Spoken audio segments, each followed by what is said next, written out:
says high and low tides are caused by the moon. The moon's gravitational pull generates something called the tidal force. The tidal force causes Earth and its water to bulge out on the side closest to the moon and the side furthest from the moon. These bulges of water are high tides. So it is because of gravity, which is amazing. So that what I'm getting at is everybody likes to poo-poo the idea that someone can figure out what happens if someone's born during a given time of the year. Mm-hmm. But if the moon has so much of an effect that it changes tides, it moves.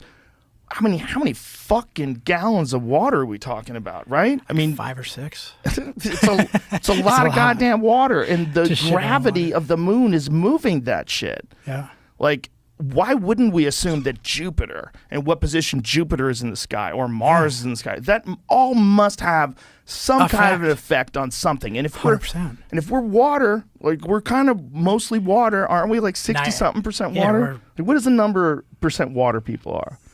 We're like 78% or something. It probably affects you. A lot, yeah. It probably affects your fucking swimming pool. If you have a swimming pool, it probably moves a little. Well, here's something funny though. You brought up swimming pool. You know the Great Lakes, how big the Great Lakes are? Yeah. How come none of the Great Lakes have tides?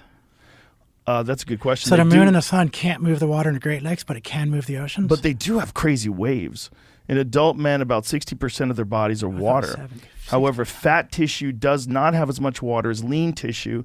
In adult women, fat makes up more of the body than men, so they have about 55% of their bodies made of water. That's so true because big muscular guys that cut weight for the UFC, they can cut a lot more weight because they're storing it in their muscles. Okay. Like big Yoel Romero looking dudes, those guys can cut a ton of weight because they have so much muscle. It's the guys who are leaner that have a really hard time with it. Yeah.